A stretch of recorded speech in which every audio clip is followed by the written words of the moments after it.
How's it going, folks? I'm Mike with Drone Deer Recovery Podcast. This is Kevin. You guys have told us you like the multi-topic podcast. Well, that's what this one is. We talk about everything from hunting to laws to where I grew up.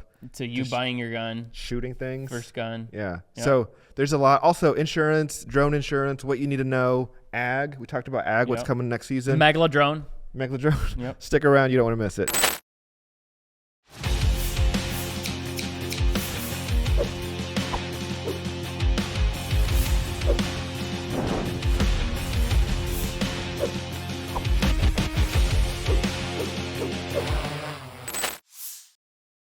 Well, I think there's a lot more stuff that we could talk about. Like, what about my hair last week? Like, holy crap, guys! Like, you didn't even notice it. I mean, I'm curious. Is it bad I don't right know, now? Mike. Here, let me. You need a. Austin, did you not see it? Okay, that's way better than it was. Like, it was like straight up like alfalfa. Isn't that just the way you wear it though? Like I thought this is. No. This is how you roll. I mean some that days. it was. It's funny, Mike, because you. That's the first. I opened it up on YouTube and I started watching. And I'm like, oh, there went Kevin's mic. I'll just do this. But you know, Mike, it's like I never once thought about it because whenever I see you, like you're always with the beanie on and off, and it's just like. Well, I think I was probably rushing that morning, like every morning. But oh man, I started watching that and I'm like, this is bad. Hopefully nobody even said anything that I'm aware of, but I didn't even go through the comments, but I pinned a comment right away like, hey guys, like I apologize, and I blamed it on you. Did you like that? Didn't even see it, but that's good. So there was a comment, something about hair. Oh yeah. Oh, there was a hair comment. There was a hair comment. Oh my, yeah. It was ferocious. To your situation, but Yeah. Are we at the stage now where we need a hairstylist to come in every? No, we're definitely not at that stage. And guys, like it might look like we're mega huge, and we do put a lot of effort in this content, but it's like we're still growing this thing, right? Like Kevin's mic just fell off. Like, And the reason it fell off is because there's this piece of 2x4 gangster tape together. With tape. Yep. Hopefully the angles here. Hopefully Austin's doing a good job. It looks very professional. Yeah. Yep. You can't see There's all the a little tape bit of underneath a little bit of we're just duct scraping tape. by. Yeah. I'm putting this tape back. But you because know it's been a fun journey and it's only getting more fun. So. Oh yeah. Yep, for sure. I think some people would want to hear about all the effort that you put in on the back end of building this, like the website and getting that stuff automated, because your mic just keeps falling down. Do we just stop this and then restart? All right, this is now gonna. But like, because there's a lot of work. I mean, if you would guess how many hours you've spent.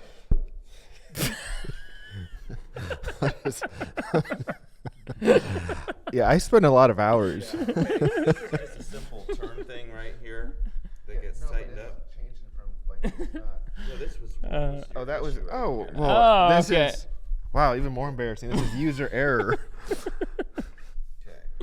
Just All right. let me help you. Okay, yeah. Let Austin help you, Kevin. Am I good? Yeah. Is it gonna be good? Okay. Okay, just don't touch I will it. not touch this. Yeah. Okay. So Yeah. no, like, there's 'cause- probably like the last couple. I mean, there's work the whole time, and with the pivot that we did, what is it? 2 months ago now? it feels like I don't know how much, but yeah, there. I mean, it's a whole new work, and we're at that stage now where you don't only have to build a thing, you also have to bring a team along, provide training and onboarding, and it's like most of what we accomplish more and more is becoming through people that work with us, yeah. and so there's this whole other level of work and time in not only setting the thing up, but then providing documentation, Yeah. best practice, And like SOPs. some of you guys that watch and listen may have seen like the website, like it felt like the thing wasn't completely done. It was And it because wasn't. when we did that pivot, there was Yeah, so yeah. much work that needed done in such a short amount of time, and then we had a bunch of people like starting to reach out to us, hey, where's this thing that you're talking about? Yeah, and I feel bad because it's probably been, like, for some people, it's been kind of a frustrating experience. Yeah. And, like, right now, the frustration is we have drone order inventory that should have arrived last week. Still hasn't arrived. Yep. Man, it just sucks because they want to get their drones. They want to get out in the field because the season's short the way it is. And we know what that's like. Like when it's spray season or drone season, you don't have a drone, you don't have a working light. It's like you feel like you're suffocating. Mm-hmm. So absolutely. So the people, so the people that are waiting on drones, I gave them an update yesterday, and it's like, it's frustrating because we don't have a good update. It's like from our supplier, they're telling us they're held up in customs, and who knows how long that'll go. But and now same with the lights. We transitioned over to that new T60 light. We got a bunch of those things coming, and they're stuck. Those are in Columbus, right? They're like that's 2 hours south. Yeah, that's what it says. But how? Like I tried reaching them on the phone here a little bit ago, and they're like, there's nothing they can do. So it just doesn't make sense. There's a lot of frustration with the growing. So like I've had growing pains with my other company, Anywhere Tree Care, but nothing like this. Like this is amplified by like times 10, maybe even 20. And the bright side of the whole thing is these growing pains are because whole new industries are emerging, and supply chain and all these things, it's catching up. Yeah. And so if you are one of the people being frustrated by this, the bright side is you're one of the very first. Yeah, true. I mean, I have a bunch of people either DMing me or texting me or calling me wanting to know is if it's too late to get in, because it feels like there's that many people getting in. And I just don't think it's too late yet. There's so much of a market out there. I mean, just the Midwest, like let's take Iowa, Kansas, Oklahoma, Minnesota, those states. Yes, they're kind of like not wanting this, but they are going to come around to it. And when they do, those are huge states, and there's going to I mean, there has to be a bunch of guys out there to service that area. So, well, and then you also have even in states where there already are pilots. Like I remember back, about a year ago, Mike, we were putting together some research and figuring out how much. Oh yeah, you should actually read us that. Because we've talked about that data, but you've never read the data. When I started talking to Kevin about it, you went and did a lot of homework on trying to figure out how many pilots would we need to really cover the state of Ohio. This will only be the state of Ohio, I think. And the data that you pulled was just shocking. It's based on like if deer get wounded versus recovered and how many deer get harvested, because there's studies done on how many deer get wounded, and it varies a lot. Yeah, so that is something that's so hard to find actual data on, and I think it's because people don't want to talk about it. About the wounded deer. About the wounded deer. Yeah. It's like, how are you going to quiz hunters, on the deer that they didn't hit didn't get a good hit on? Yeah. So get this. So how many bucks do you think are killed every year in Ohio? Do you remember? I don't know. If you just had to guess from your gut. 20,000. Yeah, 70,000. 70,000 bucks. Actually harvested. Like that many are. That checked in. Tagged. Yep. No way. So. And this data got last year, so it would have been from the previous season. Wow. So, but I don't think those numbers are going down. I wouldn't think they probably fluctuate a little bit. So, 110,000 deer, $70,000. Wow. In the state of Ohio. And so then you think of, like, I remember the percentages that we were thinking of is, so if you have 70,000 deer, how many of those are shot with, a not instant lethal shot? Yeah. A quarter? Yeah, what was that? I think it ranged anywhere from 20 to 50% get wounded. Yeah. So if there's 100,000 deer. So let's go conservative with 25%, and then let's say. I thought didn't you have all that data? Like if you had a. Yeah, it's right here. Yep. So $75,000 last season. Let's say 25% of get wounded, and then only 25% of those are, let's say big deer worth recovering. So maybe. Yeah, I don't know what that number is, but enough to be recovered. Yeah, like you're not going to maybe pay $500 to recover just a doe. Yeah. Usually they're antlered. In the state of Ohio, probably, conservatively, 4,000 deer need to be recovered every year. That's crazy. 4,000 deer. 4,000 deer. So now start putting that. How many pilots would it would we need to try to keep up with that? I mean, type of if a demand? pilot does 100 recoveries, he is Hopping. He is working. Yeah. I mean, Yep. and he's making money. He's Yep. making bank at Yep. 100 recoveries. I think probably 50. 50 is a good season for a lot of guys. Crazy. So if everybody did 100 calls, Yeah. You need what? 40 pilots in Ohio. No, more than that, isn't it? 100.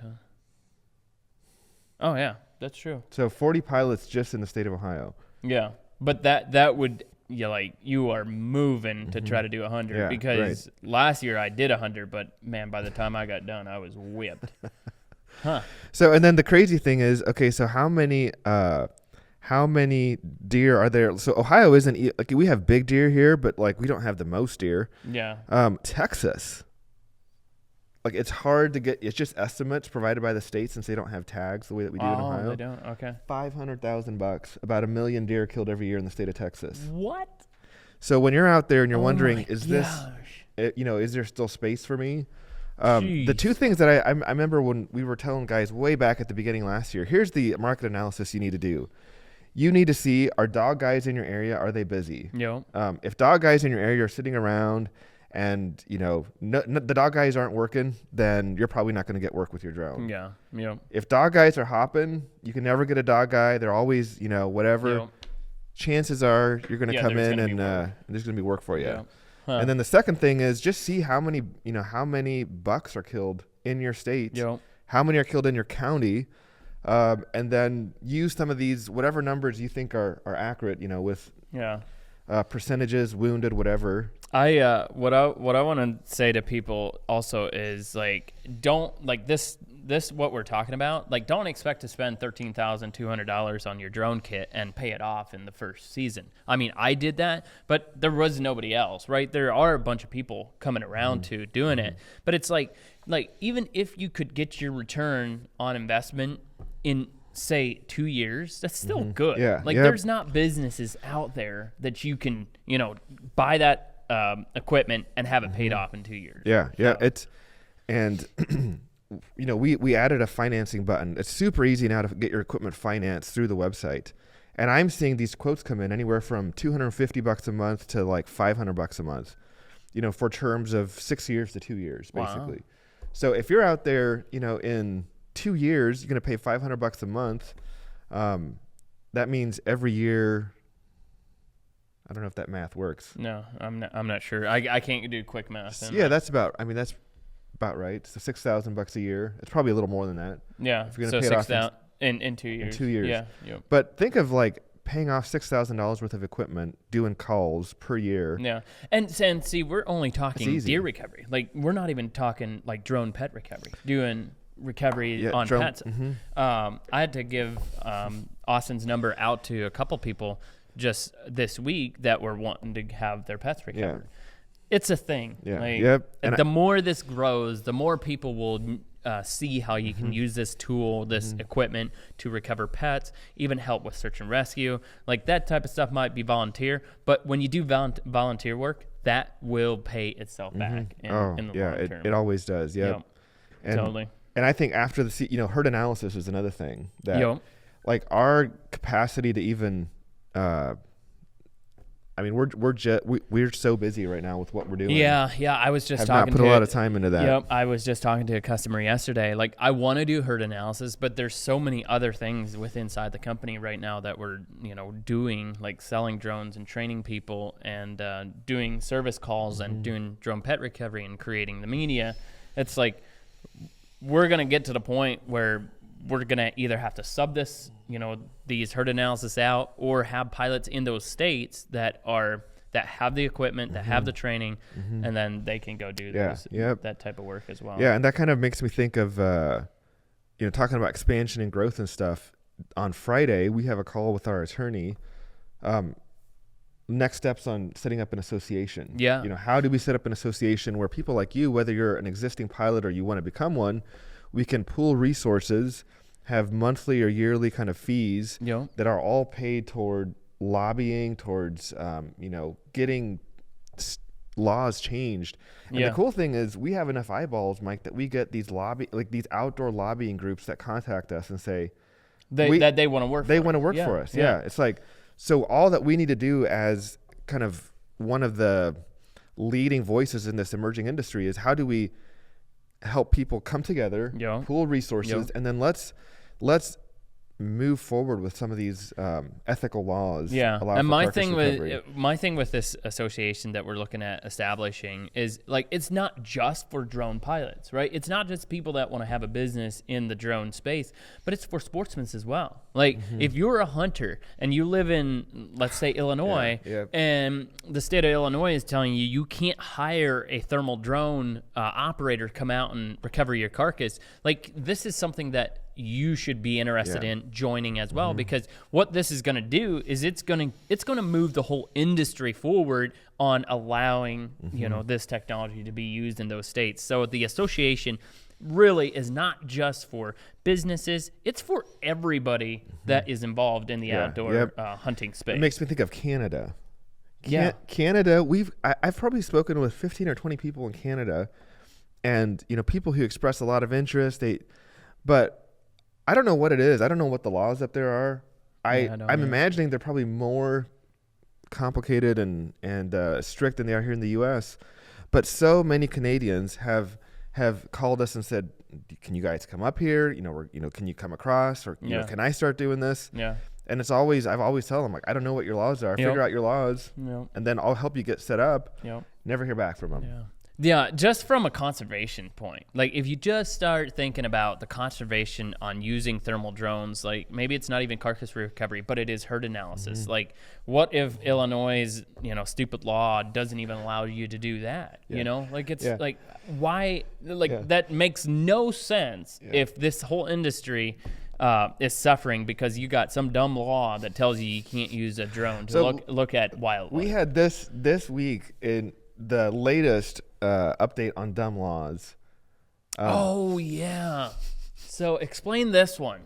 This is how. So here's a question for you guys. Help us understand, because we're totally confused by this. Well, this came in from a guy that messaged me on Instagram or Facebook. I don't remember. He's like, okay, so most states are sticking by the word take. As part of hunting. Right? If you are assisting in taking, or the act of recovering a carcass is part of taking / hunting. Yes, / hunting. Okay, so that doesn't make sense. In the state of Pennsylvania, you can't hunt on Sundays. There's no hunting, but you're allowed to recover on Sunday. So now they're getting confused on if it's hunting or not, because you wouldn't technically be allowed to recover your game. If take, the recovery of a carcass, is part of hunting, you shouldn't be allowed to do it after dark either, right? Correct, right? So if they're saying, well, it's still part of the hunt, well then technically you cannot go recover your 30 minutes after dusk or whatever. You got to leave it out there. It does not make any sense. And it's like, I mean, I think it makes it clear that what the state is doing and how they're interpreting the laws, it doesn't jive with their other interpretations. Exactly. It's super frustrating. So that was another. So that being said, we are not attorneys. This is not legal advice. We are not legal. Cannot offer that. But we're trying to figure out, are we misunderstanding something with that, or is the state really? We're definitely not misunderstanding it. They are just. They're afraid. Yeah, there was a guy that also left a comment. He was like, it costs money to change law. It costs money to enforce law, but it doesn't cost any money just to outlaw it completely. Good point, yeah. I'm like, well, yeah, that is a good way to say also, it. no effort. Yeah, no effort, yeah. Dude, what about lifting the deer with the big drone? Like that thing. Is that not fake then? I thought that was fake. Jeez, Al. Now you're going to be one of those guys. That thing did great for us. Like, it was just more of a video showing, the viewers that, no, this was not fake. And, man, people loved it. There's so many people that message me wanting to know how much weight, how long can it fly, how far can it fly, like all this stuff. And it's like, we haven't done that. We have thought about it. We just haven't done it yet. But I do believe that drones in lifting, like doing lifting in construction in roofing, in all types of lifting things. Drones will be a part of it. It's coming. Yep. Yeah, I had a guy message me. He has a roofing company, and he wanted to know about using it to take shingles up on top of a roof. Yep. What a great idea, but it's not capable of lifting enough yet to do that. Yeah. But if you could do like a half a skid of shingles up on top of like a roof, that would be pretty cool. And and the way that drones are advancing, you got to think that's probably years out, but not decades out. Oh yeah, it might be years out. It's definitely not decades. Yeah. That's like the latest version of the spray drone. I shouldn't even mention it because then you guys are gonna ask us, well, when is it available? There's the latest version for DJI's spray drone is now available in China. That booger won't be here for probably 3 years. But it's like they have to. What's that? Well, they have to go through a testing, right? So the FAA in America is just way more strict. Yeah. And when they fly it for long enough and they put it through its tests, and then they can bring all this data to the FAA, and then they have to file FCC filings to show them that this product is safe, around here, then they're allowed to sell it. But man, I was reading on that new drone. Whew, am I fired up? Because that thing's it's the agricultural side and the big drone side, like that is really where people are gonna make like life-changing money and businesses for sure is in the agricultural side. I believe. Yeah, that the agricultural side, it looks like one of the first that's going to be transformed. Yeah. I was wondering, Mike, do you think John Deere are they going to start selling drones? You think? Like, I wouldn't put it past them that they're already trying to have engineers come up with their own. I just feel like if you are a company, whatever your niche is, right? Like they are in equipment, heavy equipment. If they transition to drones, it's going to take them a lot longer to catch up to where DJI is because DJI, that was like their thing. They're a tech in drones. They do build other things, but their focus really was on drones and stuff. But I'm not saying it won't happen. Big companies could acquire maybe the division of DJI. I don't know. I was thinking, or I was seeing comments on, the XAG versus DJI video that we released 3 months ago or something. I don't know. It's like I was going back and the comments popped up on my feed or whatever, and I was looking at so many people were saying, you guys are just sponsored by DJI or not at all.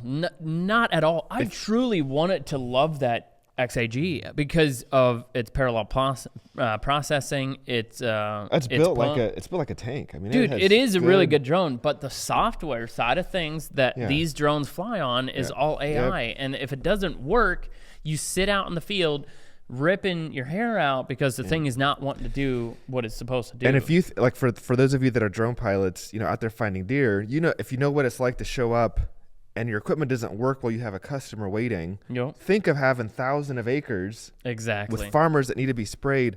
And we're not talking about finding a deer. We're talking about, this is their income for the year. And your equipment malfunction is screwing up an extra 20% harvest or whatever they're going to get. That's a big deal. Oh, totally big deal. Yeah, we're getting sidetracked on the ag side things, but I'm telling you, I am super excited about the ag. I was talking to a guy yesterday about the ag, and he's like, Mike, who are you selling this stuff to? And I'm like, there's two customers. There's people that want to do custom application where they spray farmers' fields, and then we're also going to be selling to the farmer themselves, because if you think about what a farmer spends on a spray rig, there's a big machine called a Hagie high clearance sprayer where you can spray over your corn. Like that thing's well over $500,000.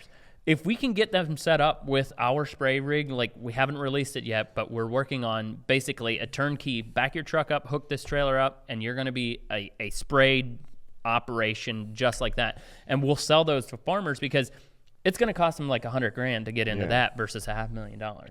It's going to change the game. I'm telling you. People say, well, that word's overused too much. It's going to change the game. I am not overusing it. I'm telling you exactly how it was when drone deer recovery started. I was like, this is a game changer. And after seeing this technology, the spray drones, I'm telling you, it's going to change the game of how farmers do farming. Totally. Could not. Yep. Talking about game changers, we got a cool email from Hunter. I'm not sure if he's a pilot. Oh, yeah. Was that you that shared that, Austin? Or who? I think it was Carlin on our team. Oh, okay. But in a... Oh, do you have the email? Let's look at it. Yeah, let's look at it. Yeah, that was pretty cool. Like in a university setting, presenting to a whole classroom of people a new business model for.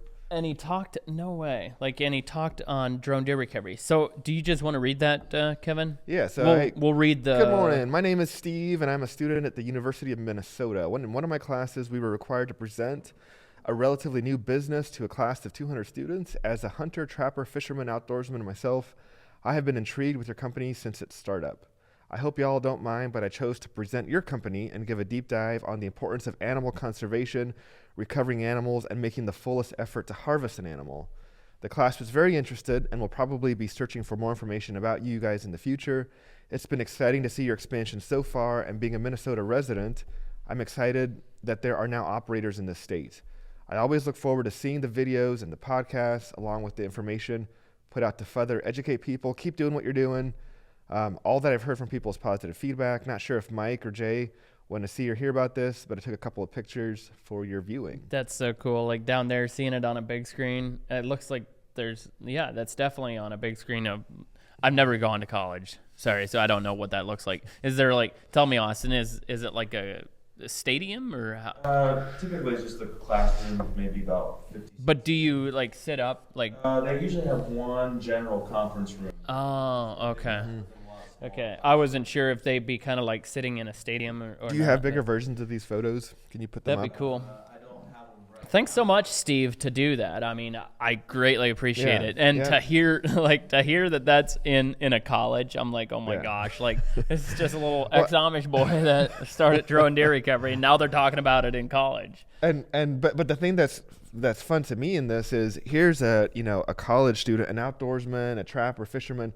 And he gets it. He gets the importance of harvesting an animal, of treating it with respect, of conservation. It's like, what do we need to do to get these states and the legislators to understand it as well? Yeah. We talk about the legislators, and it is some on the legislators, but it's more on the DNR. Right. The game and fish, if anyone involved. It makes no sense if they are for conservation, right? Yeah. That's what their division is. Yeah. Then they should start looking, at least entertain the idea of allowing it. You might not just say, free, just go do whatever you want, but look at it. But to say that we're not even in that the laws are fine the way they're at. Stupid. Yep. I'm just telling you, it's stupid. Went out this morning, tried to shoot a deer because I'm gonna. You're gonna hunt another deer. Yeah, yep. I not a buck. We're a 1 buck state here in Ohio. Yeah. So we have a bunch of doe on our lease, and we gotta get some of those doe cut down. So that video will be coming. You're gonna not want to miss that. I'll show you guys how you use a drone to lift your deer out and put it right on the back of your truck without ever even touching it. So. Yeah, that's coming. What, you like that, Austin? Yeah. Oh man. Yeah. The things we get into. Yeah. You said you wanted to go hunting. Yeah, but guess what I did this week? Oh boy. Did you buy a gun? I bought a gun. Oh, you did. What did you buy? I bought a Stealth Systems 9mm. Pistol. Did you shoot it? I have not shot it yet. Okay. Nice. I don't have anywhere to shoot it. Can I shoot it at your place? You can, but we don't like shooting a bunch of guns around here just because the neighbors. But yeah. Okay, well that's cool. So now you're a first-time gun owner. Yeah. How's it feel? I mean, not that you grew up Amish. Uh-huh. Amish are all about hunting and guns and stuff. The way I grew up, city slicker. I was in a city of 7 million people. Were you really? Yeah. No way. Yeah. So I thought you grew up out in the bush. Weren't you missionary? I was a missionary kid, but we were in a city of 7 million people in the capital. No way. So the only way, guns were illegal. You can't actually own a gun. The only time that guns are used is to hold up people, shoot people, rob stores. What? On my little. Where did you grow up? Let's hear more. So I grew up in El Salvador, and on my little street, El Salvador, is that like in Mexico or? it's like south of Mexico. Okay. If you would drive through, I'm sorry, I don't know where it's at. so El Salvador is the smallest country in the world that is not an island. So a little baby country. Okay. But it's way down south packed- somewhere. It's in Central America. So before like South America, like Brazil. Past the equator? I don't think so. Austin, is it past the equator? Yeah, Austin. Is it? So it's not winter there when It's hot all the time. Oh, it's hot all the time. Yeah. So they must be close to the equator, Probably. right? Yeah. I should know this. I don't. Well, because if it if it goes past one way or the other, then they have winter, right? I know nothing. I mean, we barely learned enough to get past. We learned how to read and write and math. How to work. Yeah. Yep. How to work. Yeah. No, but Anyhow, yeah. Tell me. in 2000 and, I don't know, 2012, 15, whatever, #1 country in the world for murders per capita.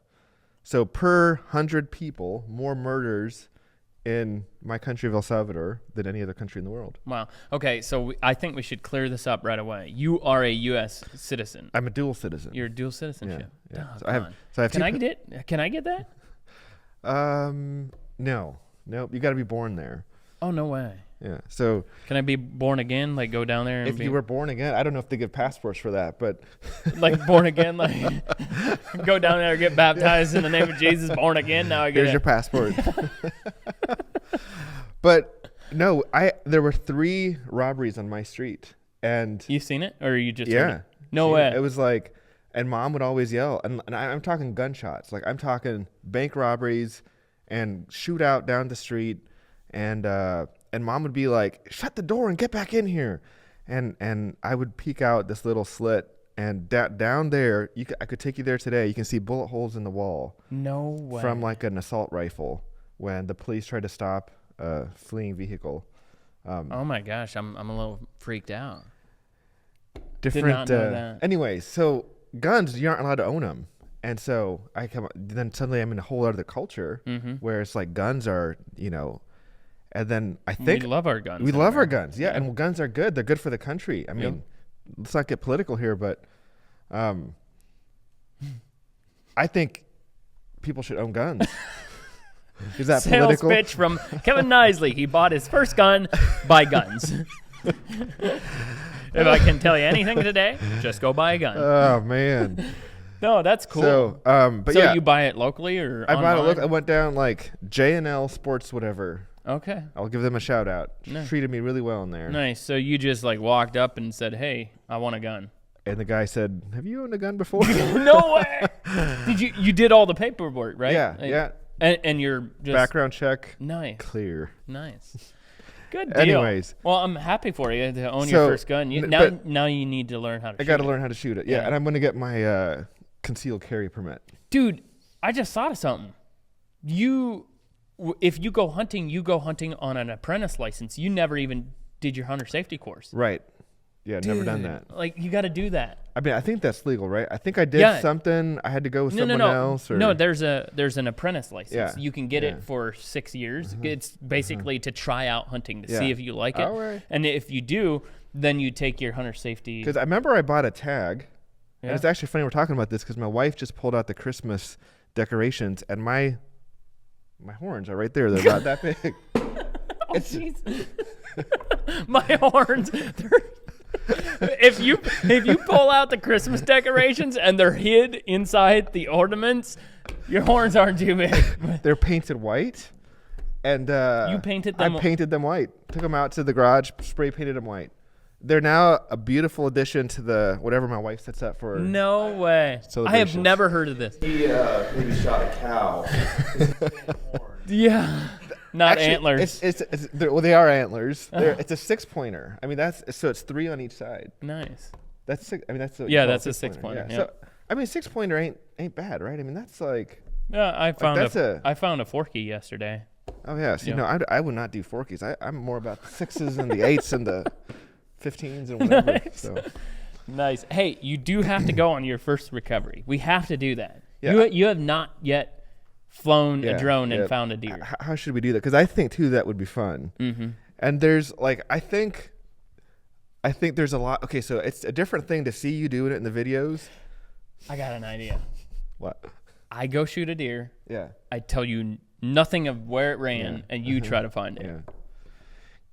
Yeah, let's do it. That being said, I seen a comment, and I do look at the comments at times. I know that you guys are telling me to not look at the comments, but I appreciate the community. And I looked at a comment, and he's like, he doesn't like the videos this year on how I'm reacting because I'm overdoing it. Like, when I get fired up, I wonder if he's referring to that recovery you and I did. I was genuinely fired up to the point where I lost my voice. Remember? Like, I was genuinely fired up. So I'm not sure, is it just like people are thinking about how they edit, because the editors are killing it. They're really good.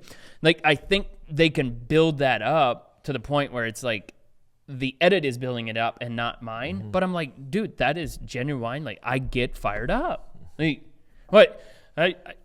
Find a big buck. Well, there he is, Kevin. There's another one. There's a big All right, buck. moving on. Yeah. Like, no. Yeah, no, that's like, not there the he end of is. life. Yeah, yep. So I do get fired up naturally. Yeah, Like, it's just yeah, the as way you it is. should. Yeah. But it's a different thing to actually go out and somebody is there. This means a lot to them, and you got to find it.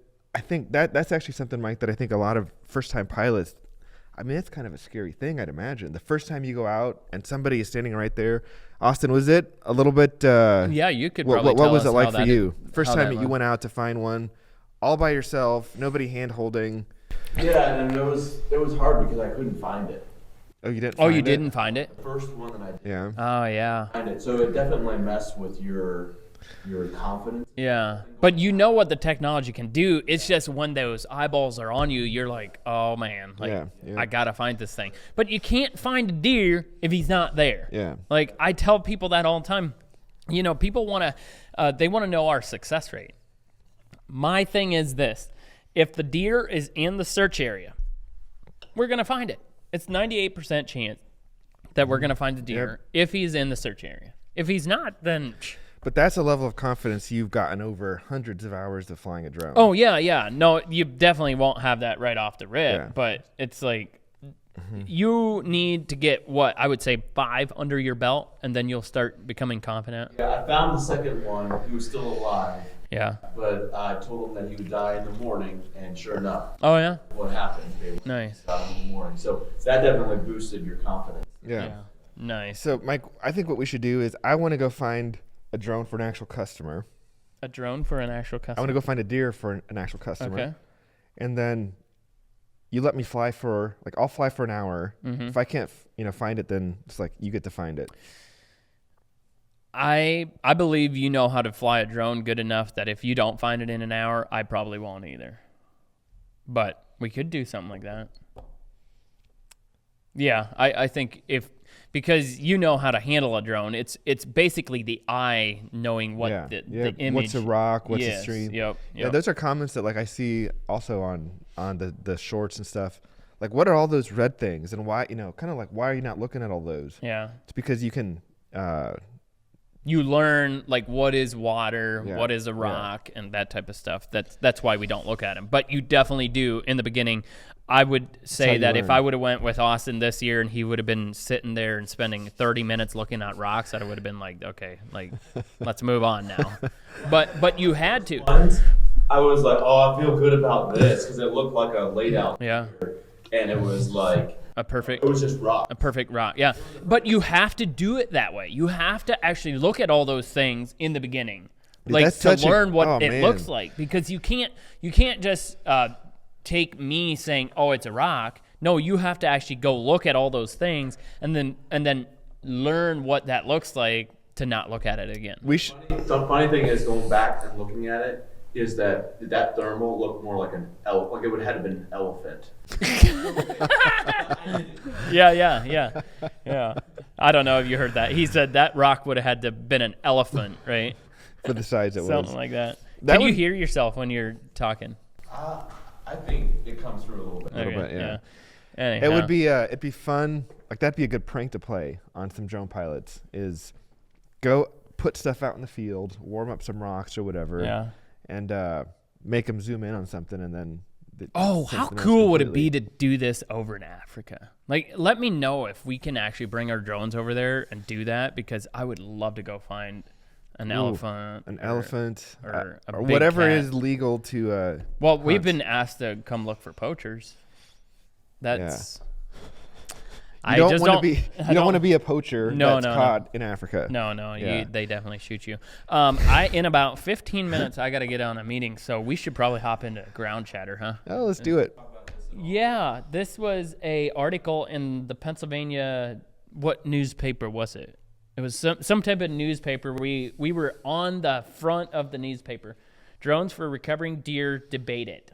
Written by Tom. What is his last name? Bensky? No. Bansky? Vensky, maybe. Yeah. If you guys are in PA, if you get the whatever that paper was, I forgot. Look through all the newspapers. Yeah, definitely read all the newspapers. But the Pennsylvania Game Commission prohibits the use of drones. Yep, we talked about this. Their interpretation of the law in PA is, in my opinion, incorrect. Lancaster Farming. Farming. If you're in Lancaster, check it out. Yeah, appreciate that. But yeah, if the Game Commission is going to interpret the act of recovering a carcass with the drone as aiding in the hunt or aiding in taking, they should also interpret the act of recovering a carcass at night or on Sunday. Yeah, then you'd still be hunting. You It's can't still hunt hunting. at night. So you can't have it both ways. Choose which way you're going to have it, and then let's all do the same thing. I love it. That's the bottom line. Yep, I love it. All right, what else do we got, Austin? Give an overview, walkthrough of the Megalodrone, right? Is that what we ended up with, I think Megalodrone? Megalodrone. Okay, Megalodrone. Provided plenty of Matrice 30T content. I guess I could give a walkthrough on the M350. I just do not feel that it is anywhere close to being. What do you call this? I mean, there's people out there with lots of money, but this drone right now is just.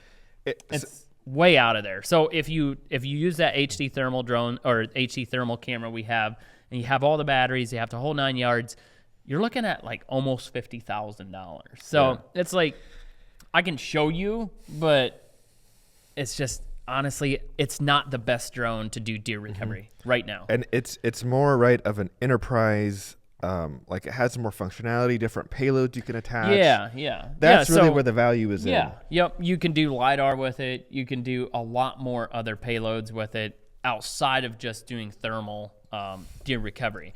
That camera we got to put on there, it's got a laser IR spotlight, so no spotlight is needed to laser out there. It's got insane thermal capabilities. And just to be clear, that means you can night vision without casting a beam of light that you can visibly see. Yep, correct. Yep. Yeah, so for like the people, so who owns Matrice 350s? Like who uses them? Who are they sold to? What's the general? I would say that a lot of surveyors, land surveyors, mining companies probably use them. People that are into LiDAR, I would say. Most people that are into LiDAR. So, and then you can swap the head out, right? The camera package out. But then those camera packages, they ain't cheap, right? Each different one you buy, like what do those run? It's hard telling you for sure what they all cost, but like if you get like a H20T coupled with a GL60, you're probably, I would say 20, right around 20,000. But just the payload itself, not the drone. And then like things like flight time, it's comparable. It's a little bit better. Yeah, it's comparable. But it's comparable. Hot swapping is the same. The resolution of the thermal camera is twice as good, right? Yeah. Twice as high resolution. Yeah. And you can zoom in with the thermal camera in a way you can't with the Matrice. It's definitely better. That camera that we're running on the M350 right now, I would say is built more for law enforcement right now. Like you could use it in situations where you're finding a suspect that's running from you, and he'll never know that you're looking at him because he can't see the light looking at him. Far away enough. You can sit way far away and see the thermal image where we have to be, within that 300-400 feet to see a thermal image. This, you can literally see a human walking with the thermal image at 1,000 feet away. Yep. and then switch to night vision without ever alerting Yeah, the suspect yeah. that they're being tracked. But yeah, I guess I could do that at some point. Appreciate the comment. Hey Mike, do you believe your drone will find pythons in the swamp? We talked about that. I think you can find them in certain scenarios. I don't think they'll show up like they're hot, but they'll show up like they're cold. So maybe if everything is warm and they're cold, then maybe you could see them. I got to try that. I got to go down to Florida and try that. But I think the Governor Ron down there, he had a whole thing like where they were awarding every python found, make some money off of finding them. Yeah, a guy reached out to me about that. And it looks like the way, like there isn't a super big temperature difference like there is for deer, but it's just like in the way that it's coiled and stuff. You almost have to recognize the shape of it. I bet the HD thermal would probably work. It would kill it but for that. We should definitely do that now that I'm thinking about that. Take the HD thermal down there. If there's anybody in Florida, the problem is most of those pythons are in areas you can't technically fly. Like in national parks and stuff like that. Need a permit or something, clearance. We could probably get something. But next. Shirt. Average Joe Yoder. Working on it. Yep, we're working on Literally working on it. Yeah. That'll be cool. I was actually thinking of another idea too. Yeah. Another day, another deer. Another day, another deer. It's going to be wild. It's going to be a shirt as well. Yeah. But isn't that the life of a thermal drone pilot? Another day, another deer. Probably. Do you like that, Austin? Another day, another deer. Yeah. I like it. More shirts coming, hopefully in time. Oh, the apparel. Me and Karen went apparel shopping. Oh yeah. We're gonna upgrade our apparel. Oh, good merch, like good quality stuff. Hoodies, heavyweight. Yeah, it's gonna be new designs, new colors. New designs. It's gonna be good. New colors. Yeah. That's all coming. Do you, Mike? You'll always gain more than you lose. Yes, I'm an operator in Illinois in a state where DDR has been deemed illegal. I've had 23 calls for recovery. Haven't done one. Imagine what's gonna happen when deemed legal in this state. I'm focusing on pet recovery currently. Thanks for all you do for all of us. Thank you. That is coming from High Haven Cabin. Appreciate it so much for that. It really does mean a lot for people that are, standing with the brand, even though their state now told them they can't do it. But they're here, they're waiting, and when it's legal, we're sending it. Nothing but the highest regards for him. It's like he bought the drone, he invested, he read the law, it seemed like it's legal. The state says you can't do it, so respectfully, he's not taken those 23 calls he's had. But yeah, people like that, they're going to be poised to take advantage of this thing when it opens up. Hopefully next season. Yeah, I'm hoping next season should be good. It's going to be wild. Even though your drone shooting video was staged, it depicts an event that has actually occurred with other people and is a way of informing the public that it is not lawful to shoot a drone down. You gotta have thick skin if you maintain a channel on any social media platform. Fans and subscribers can praise you and slam you in the same sentence. I enjoy your searches and success of finding an animal to confirm whether it is expired or has survived to be hunted on another day. Keep them coming. Thanks so much, Kurt Dog 63. When I do read these comments and I respond back to you guys with thanks or thumbs up, it means a lot. It really does. And to hear a good comment like that, it makes you feel good. So, yeah. I like the multi-topic podcast. Well, I would say that you're going to probably like this one. Yeah, it was all over the place. No doubt about that. Oh, man. Type of insurance for drones? So the drone, the airframe itself is insured by DJI. You can get other insurance on it, but it's like, it doesn't make sense. DJI insures the airframe itself, so if you crash it into a wall, you send it in, you pay $900, you get a new airframe. It is the best option, hands down. Yeah, but you can get liability where you're flying and the thing decides to quit and it goes down through a Lamborghini or something like that. You'd want to have liability. It's always either a Tesla or a Lambo. Oh, yeah? But yeah, and on this, you can actually get on. You can extend that warranty up to 3 years. I just was reading that this week. DJI Care Basic Enterprise or whatever. You can extend it up to 3 years as long as you extend it. Yeah, so it comes with 1 year. It right? comes with 1 year. You can extend it another 2 years. At the end of that. As long as you do it before 15 days before the end. Oh. So if you like a month out at 11 months or really at any time, you can extend the life. Valuable information. Tell us again, Kevin. Yeah. So everybody that has a Matrice 30T is on the DJI Basic Care package. 1 year, you get a replacement, $900. If you want to extend that another 1 or another 2 years, you can do that directly through DJI by just extending that DJI Care Basic package or whatever. And when you extend, so good. When you extend another year or 2 years, you also extend the amount of replacements that you can get.